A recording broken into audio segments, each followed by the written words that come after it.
Dis-moi comment me trouves-tu? Peut-être vieilli, mais il n'est pas dit encore que moi je flanche. Et peut-être, qui sait, je finirai ma vie sur les planches. Rappelle-toi Paris. Quand j'ai chanté, j'ai deux amours, j'avais fait le pari que cela durerait toujours. Tu sais, je n'oublie pas que c'est grâce à toi si j'ai eu les vedettes et si j'ai vu mon nom sur les néons de chaque nation. Me revoilà Paris avec mes musiques et mes danses. Me revoilà Paris. Merci encore de cette chance. Le vois, je reviens toujours chercher près de toi le grand amour. Me revoilà Paris, supporte-moi encore une fois. Me revoilà Paris, quand c'est parti, ça c'est pour la vie.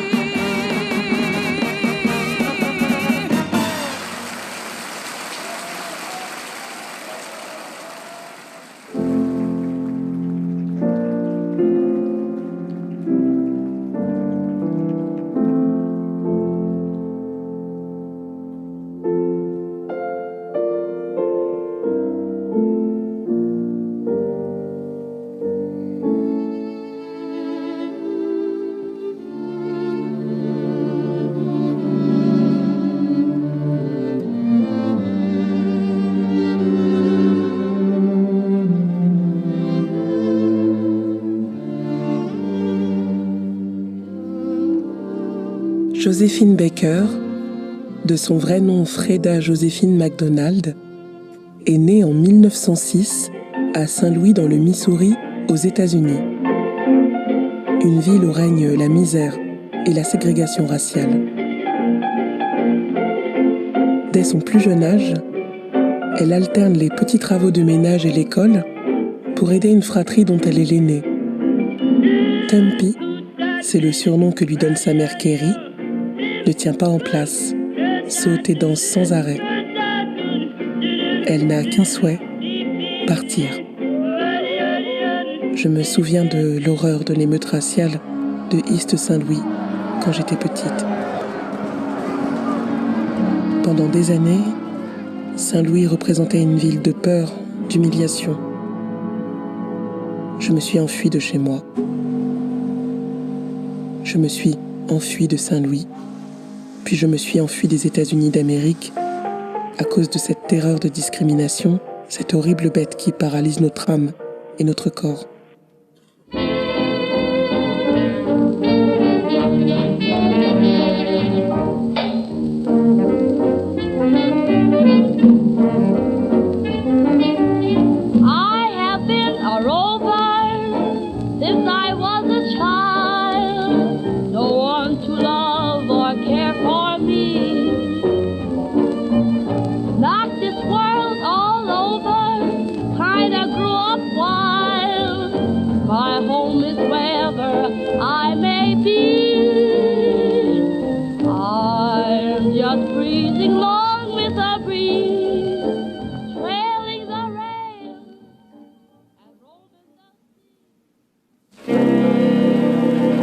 Elle se marie une première fois en 1919. Elle a 13 ans. L'année suivante, forte de sa seule détermination, elle parvient à enchaîner des petits rôles de danseuse. Elle débute sur scène en 1924 dans une revue de music-hall à Broadway, New York. Le style de Joséphine, mélange de grâce et de comique, séduit déjà. Caroline Dudley Reagan, une amoureuse du jazz et la compagne du fondateur de la Revue Nègre à Paris, la remarque et l'invite à traverser l'Atlantique en direction de la France. Le 2 octobre 1925, au Théâtre des Champs-Élysées à Paris, Joséphine déclenche l'enthousiasme avec le premier spectacle de la Revue Nègre. C'est un triomphe. Les personnalités du tout Paris s'y précipitent. Les critiques sont élogieuses, mais certains y voient un spectacle obscène et provoquant. C'est aux Folies Bergères qu'elle revêt la fameuse ceinture de banane qui la rendra célèbre. Tout en se jouant des clichés du colonialisme, elle s'impose comme la nouvelle égérie des années folles, fascinant les artistes comme Picasso, Man Ray, Calder. Elle part faire le tour des villes européennes. En Autriche, une mobilisation a lieu pour interdire son spectacle, mais la tournée en Europe est une réussite. À son retour à Paris, c'est la consécration. La danseuse afro-américaine triomphe sur les planches des Folies Bergères et du Casino de Paris, où elle chante « J'ai deux amours », composé par Vincent Scotto. Elle devient la première star noire et icône mondiale, de Buenos Aires à Vienne, de Londres à Tunis. Elle tourne au cinéma avec Jean Gabin. Et en 1937, elle acquiert la nationalité française.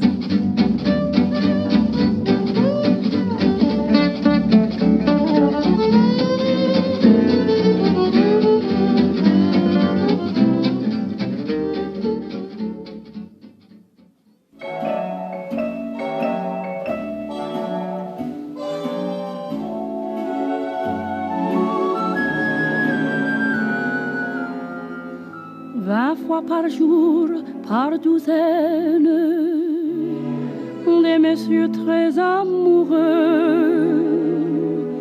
me proposent une vie de reine pour que je me donne à eux.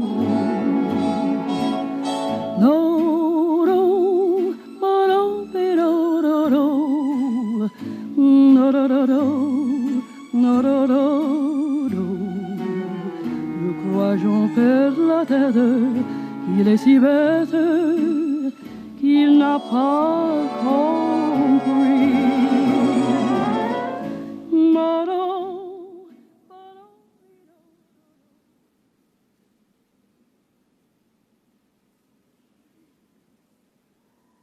À la déclaration de la guerre, en septembre 1939, Joséphine rencontre Jacques Aptet, chef du contre-espionnage militaire, chargé de recruter d'honorables correspondants.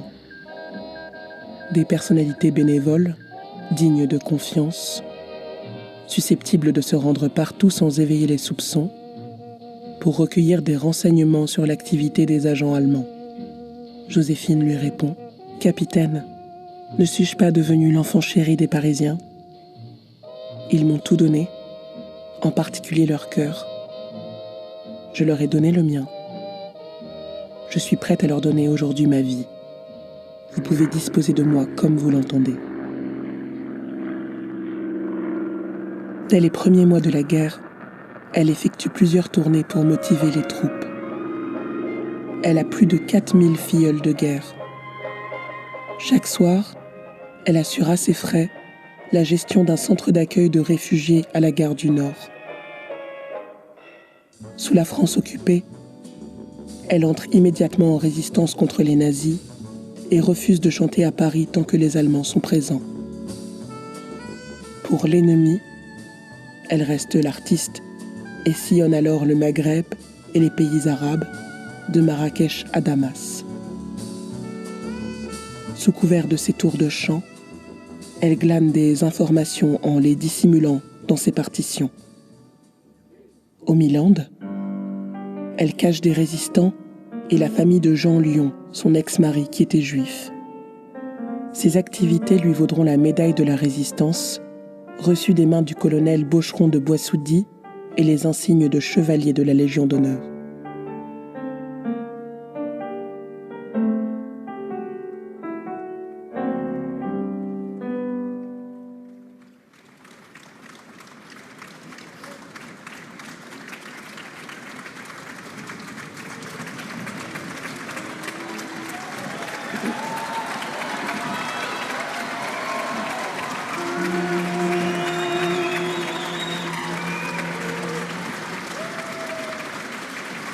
Ami, entends-tu le vol noir des corbeaux sur nos plaines? Ami, entends-tu ces cris sourds du pays qu'on enchaîne? Oh, les partisans, ouvriers, paysans, c'est l'alarme. Ce soir, l'ennemi connaîtra le prix du sang et des larmes. Montez de la mine, descendez des collines, les camarades. Sortez de la paille, les fusils, la mitraille, les grenades. Oh, les tueurs à la balle et au couteau, tuez vite. Oh, les saboteurs, attention à tout fardeau, dynamite.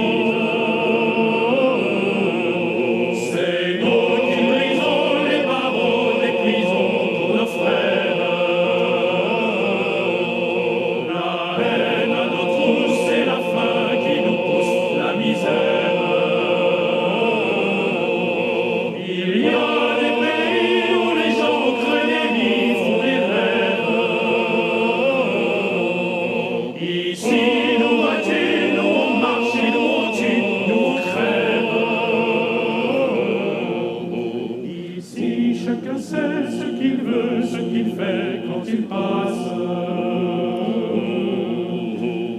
Ami, si tu tombes, un ami sort de l'ombre à ta place. Demain, du sang noir séchera au grand soleil sur les routes. Sifflez, compagnons, dans la nuit, la liberté nous écoute.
Après la guerre, elle tente de renouer avec la scène américaine.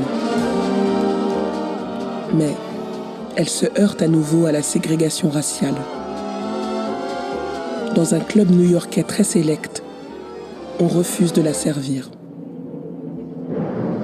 Joséphine Baker mobilise la Société pour les droits afro-américains et demande à un huissier de constater le racisme qu'elle a subi. Le lendemain, des militants viennent avec des pancartes pour bloquer l'entrée du club. L'affaire devient médiatique. Joséphine Baker est décrétée ennemie des États-Unis et fichée au FBI comme activiste. Elle s'engage dès lors pour le mouvement des droits civiques. C'est le début de son combat contre le racisme. Combat qu'elle mènera toute sa vie.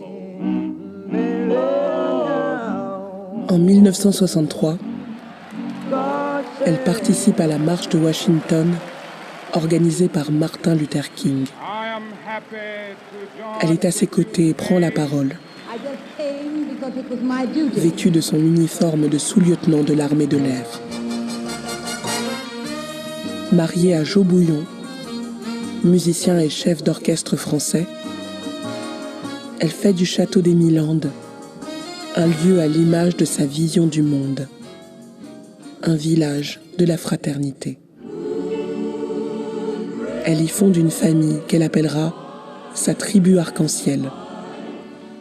12 enfants de toutes origines adoptés dans le monde. Pendant plus de 15 ans, elle n'a de cesse de voyager est de se produire partout dans le monde pour subvenir aux dépenses du domaine.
Dans mon village,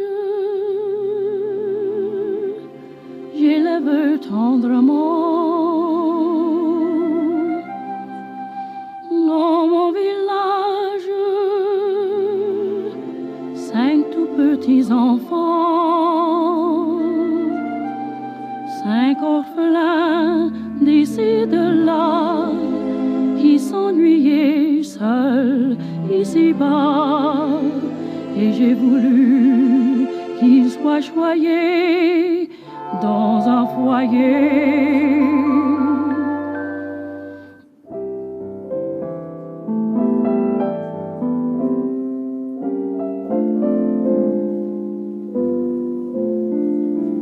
Dans mon village, j'élève tendrement.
L'un d'eux est couleur de la nuit, les 2 autres sont de celle du jour, le 4e est couleur du sang, le dernier couleur du soleil, mais tous les 5 sont mes enfants. Et mon cœur de maman les aime tous autant.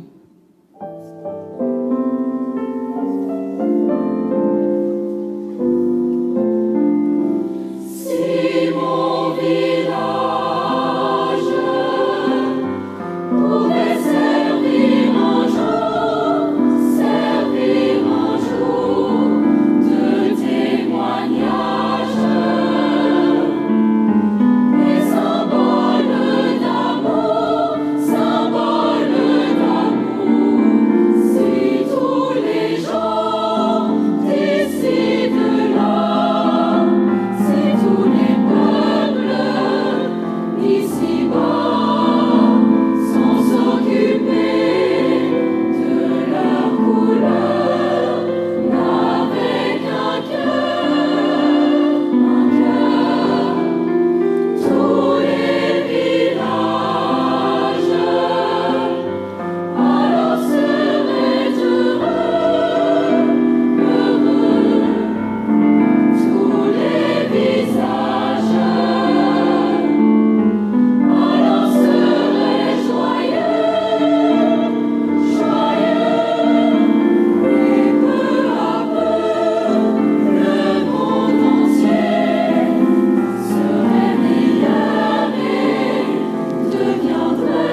Aidée par la Croix-Rouge, elle remonte sur la scène de l'Olympia en 1968.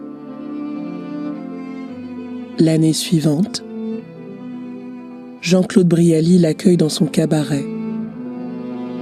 Elle continue d'honorer des engagements sur les scènes européennes. Grâce de Monaco, présente lors de l'incident dans le club new-yorkais où on avait refusé de la servir en raison de sa couleur de peau, met une villa à sa disposition. Villa que Joséphine Baker rachète quelques années après. À sa mort, amie fidèle, Grâce de Monaco veillera sur tous ses enfants avec toute la bienveillance qui l'animait. Le 9 avril 1975, le rideau tombe devant une salle enthousiaste. Joséphine Baker célèbre ses 50 ans de carrière lors d'une rétrospective Joséphine à Bobino. Le lendemain matin, victime d'une attaque cérébrale, elle est transportée dans un coma profond à la Salpêtrière. Elle sera la première femme afro-américaine à recevoir les honneurs militaires lors de ses funérailles à Paris.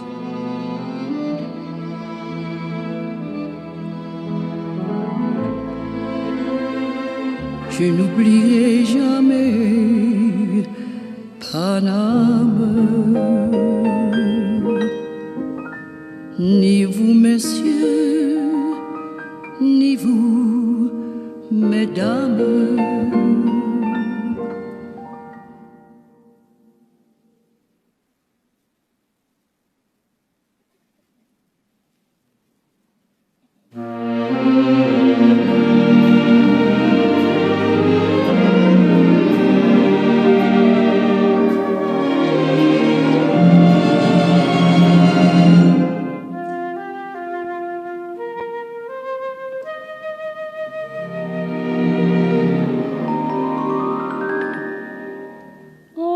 Au-delà des mers, là-bas sur le ciel clair, il existe une cité au séjour enchanté.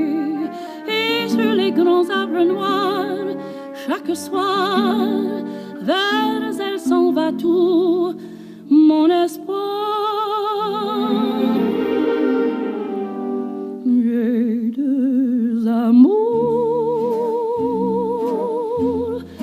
pays Paris, toujours mon cœur est ravi, ma savane est belle, mais à quoi bon le nier, ce qui m'ensorcelle, c'est Paris, Paris tout entier. Un jour, c'est mon rêve joli,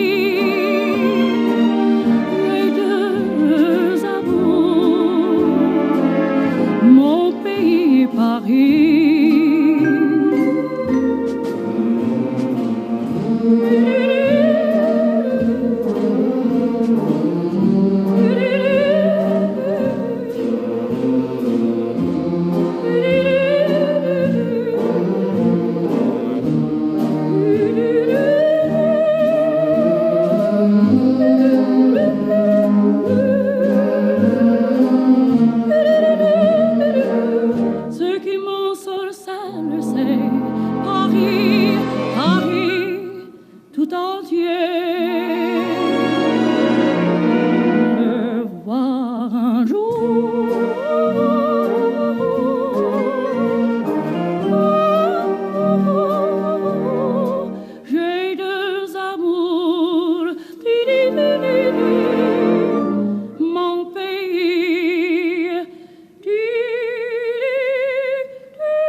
J'ai sur la terre un coin de paradis.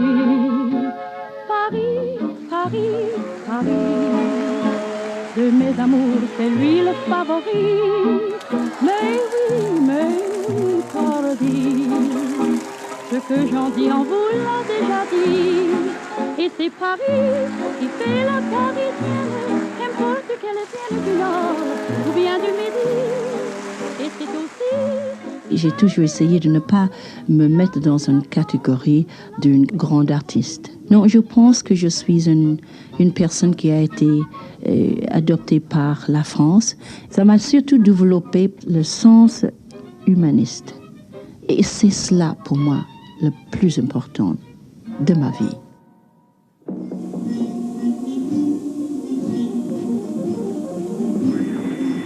Ici, contre. Et voici Joséphine, oui, le lieutenant Joséphine Baker, qui rapporte d'une tournée en Égypte un chèque de 4,5 millions de francs destiné à la résistance.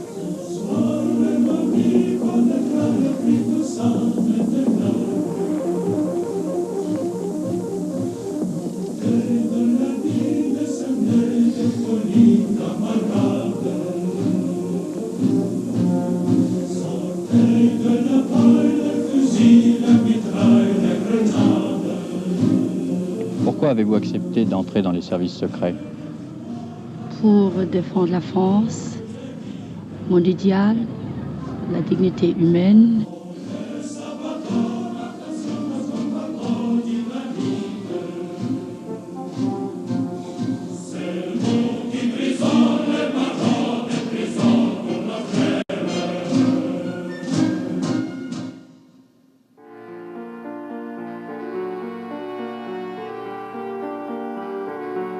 Quand je pense à ça, quand je pense à ça, quand je pense à ces raisons qui nous ont séparés, je n'aime plus ni la vie ni Dieu qui nous a fait pour nous entretuer sans un regret.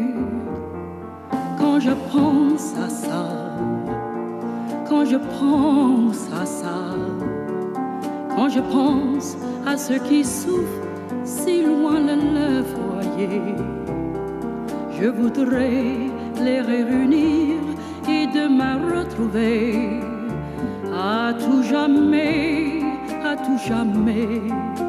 la paix. I have the pleasure to present to you Dr. Martin Luther King. I have a dream that my 4 little children will one day live in a nation where they will not be judged by the color of their skin, but by the content of their character. I have a dream today. Josephine Baker. You are on the eve of complete victory. Continue on. You can't go wrong. The world is behind you.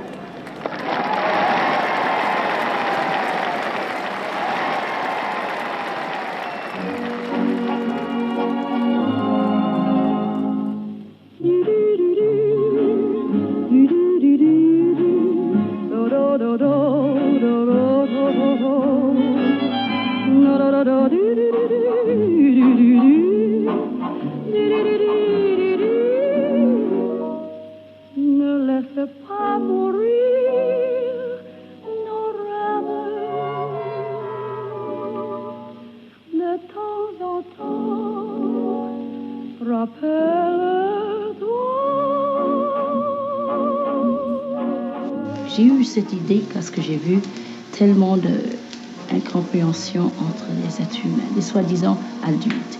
Et j'étais sûre qu'avec les tout petits enfants innocents, ils pourraient donner un exemple absolu de la fraternité mondiale.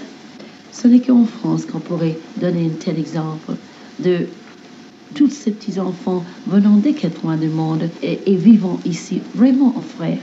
J'ai dit ce soir aux étoiles combien j'avais de peine, nul autre ciel sans voile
Héroïne de guerre,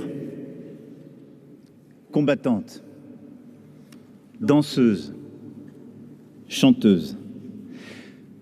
Noire défendant les Noirs, mais d'abord femme défendant le genre humain. Américaine et française.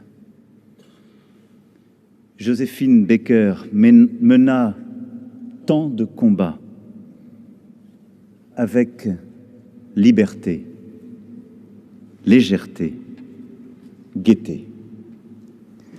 Fulgurante de beauté et de lucidité dans un siècle d'égarement, elle fit, à chaque tournant de l'histoire, les justes choix, distinguant toujours les lumières des ténèbres. Et pourtant, rien n'était écrit. Saint-Louis, 1906. Naître d'une mère blanchisseuse et d'un père inconnu. Habiter une cabane au toit percé. À seulement 8 ans, servir une famille riche et blanche pour nourrir la sienne, pauvre et noire. Être battu, maltraité, fuir. Assister impuissante aux émeutes raciales et à leur cohorte de morts, se marier à 13 ans, ne pas se résigner.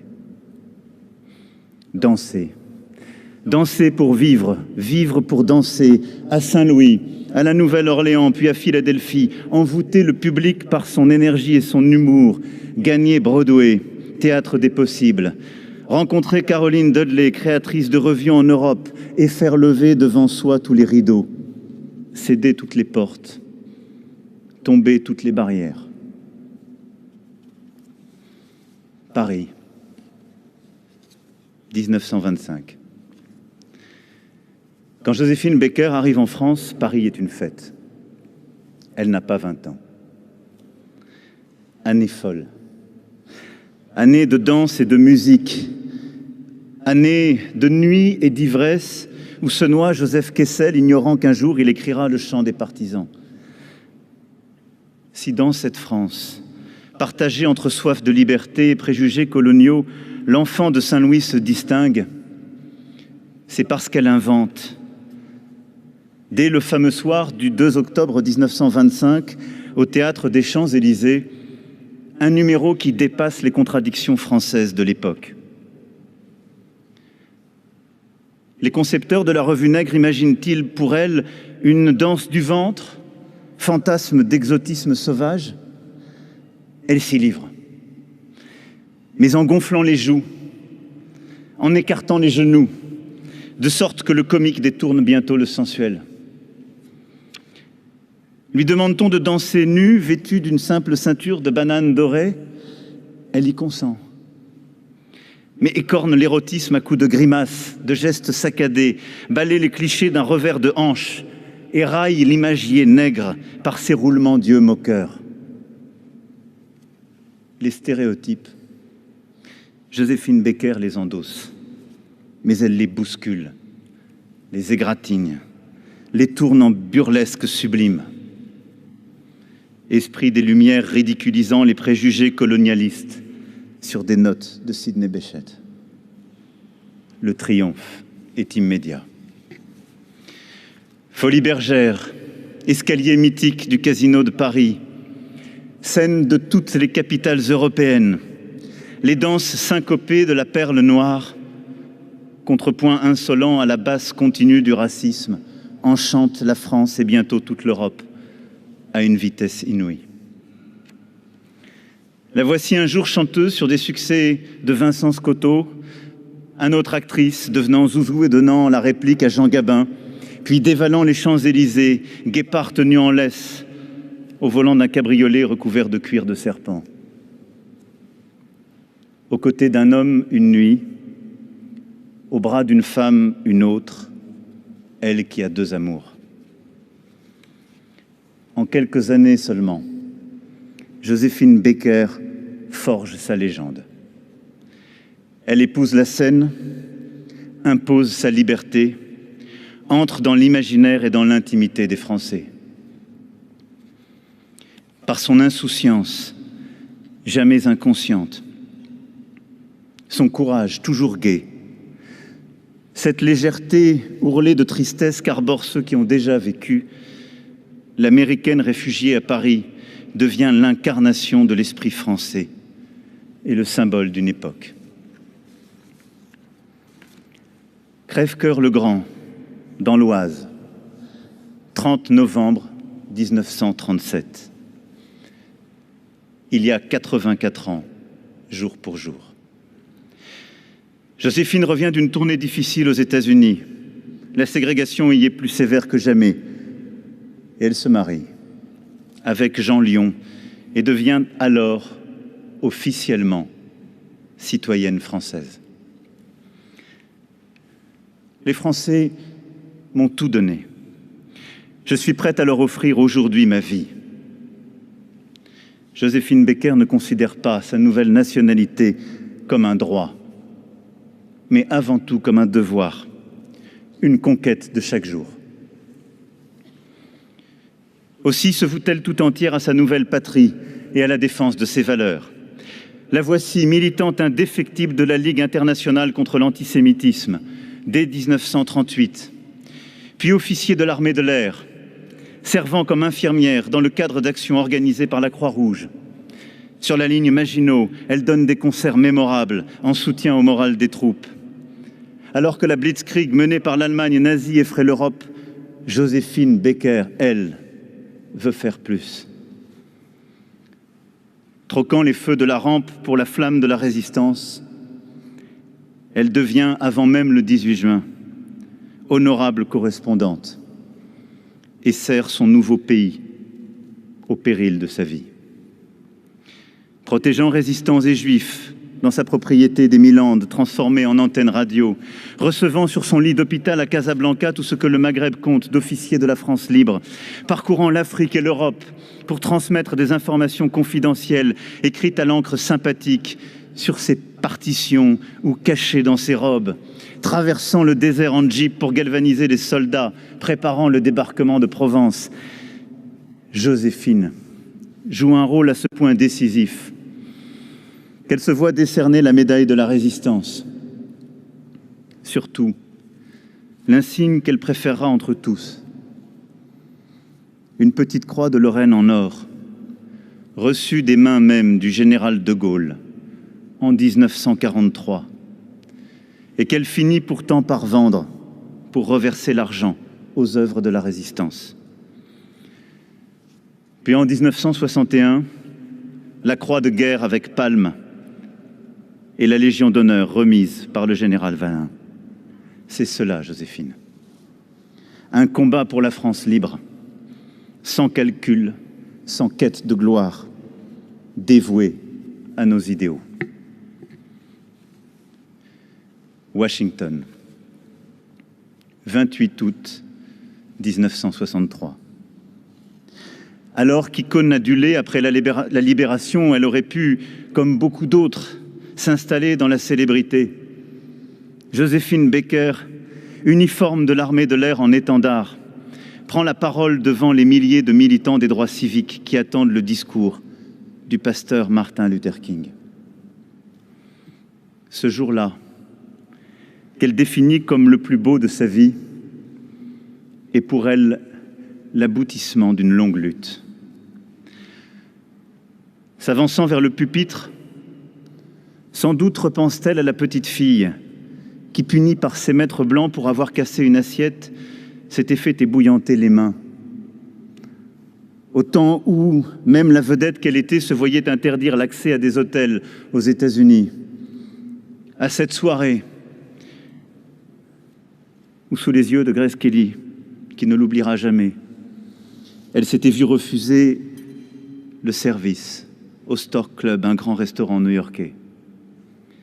Au quartier de Harlem, qui avait organisé en son honneur en 1951 un Baker Day pour la remercier d'avoir ouvert ses concerts aussi bien aux Noirs qu'aux Blancs, aux milliers de femmes et d'hommes qui avaient rejoint ses combats.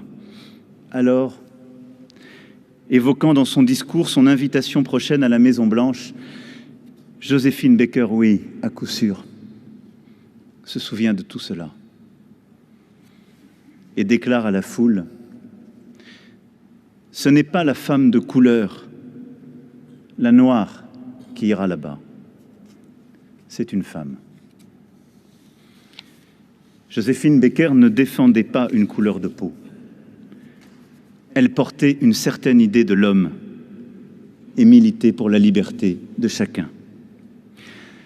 Sa cause était l'universalisme, l'unité du genre humain, l'égalité de tous avant l'identité de chacun, l'hospitalité pour toutes les différences réunies par une même volonté, une même dignité,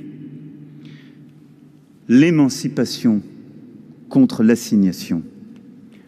En cela, en tout cela, devant le Lincoln Memorial, médaille de la résistance agrafée sur son revers de veste, elle était plus française que jamais.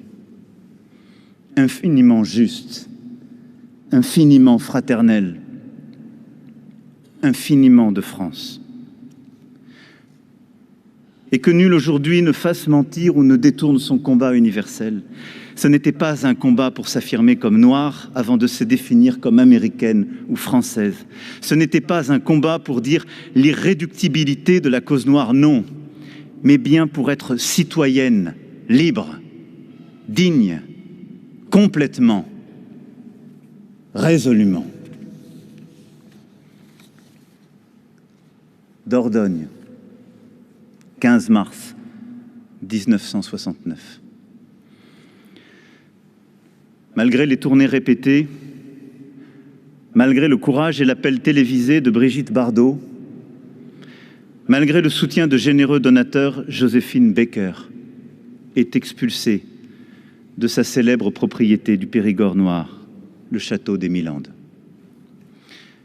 Loin des plumes et des paillettes, elle se réfugie avec ses enfants à Paris, avant de gagner, Monseigneur, la principauté de Monaco, où la princesse, à nouveau, devenue sa protectrice et son amie, lui offre l'asile et l'héberge généreusement avec toute sa famille.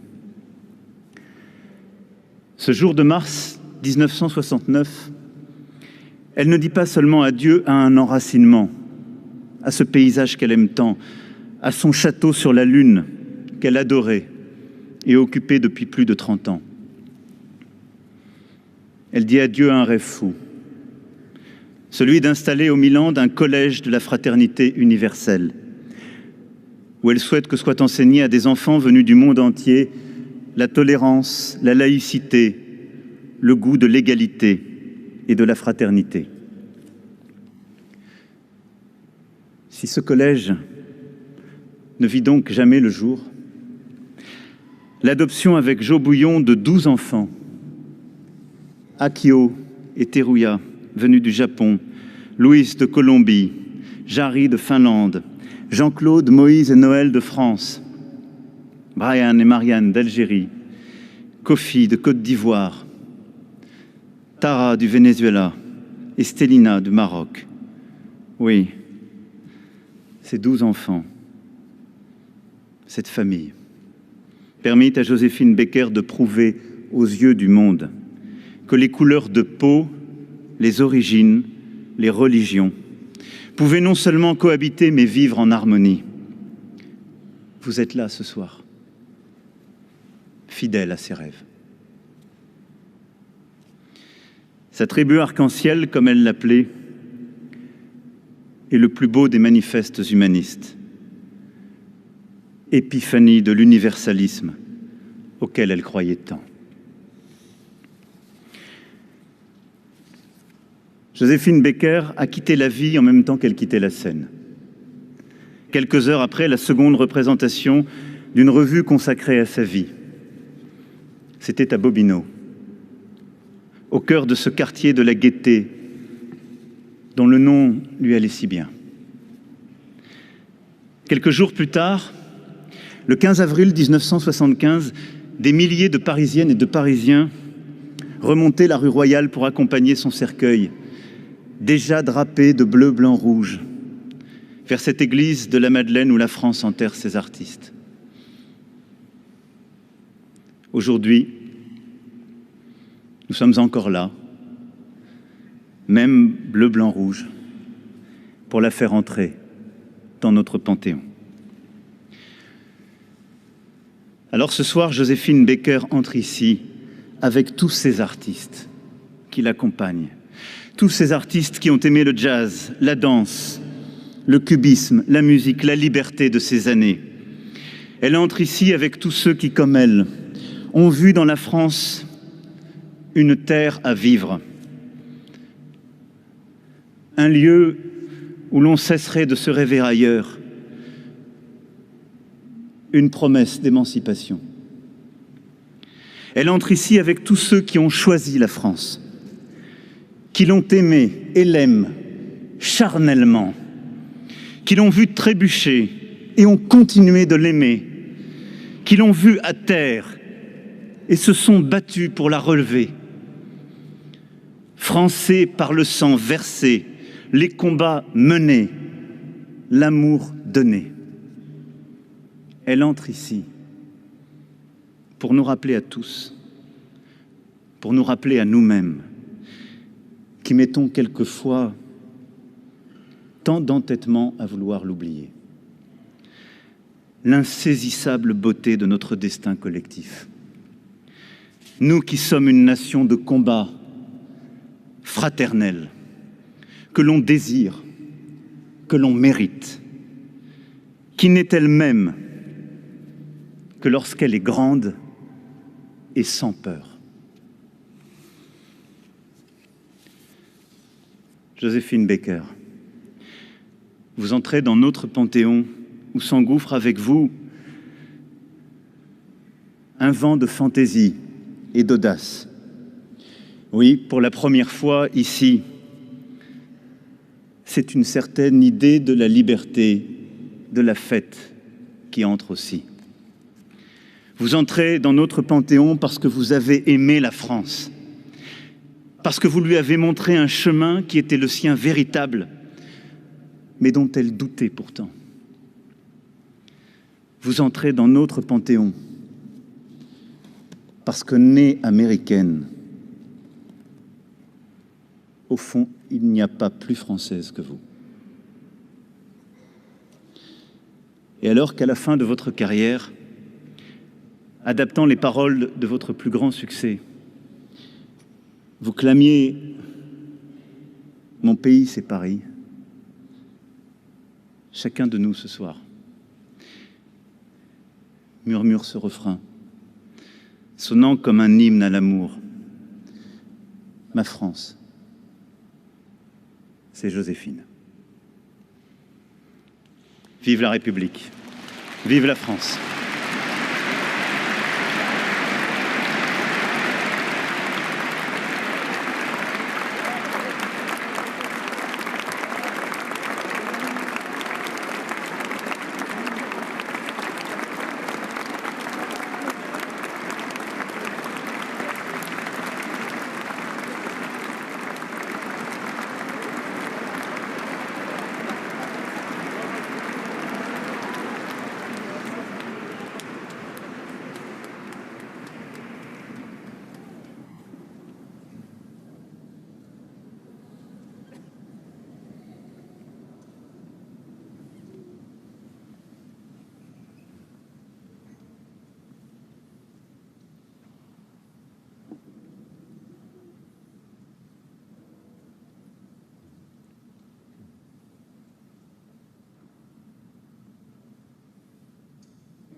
Allons enfants de la patrie, le jour de gloire est arrivé.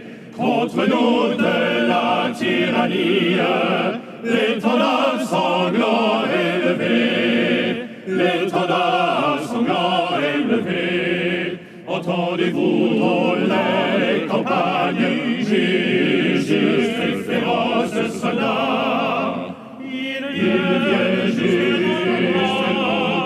égorger nos fils, nos compagnes, aux armes, le citoyen, formés au bataillon,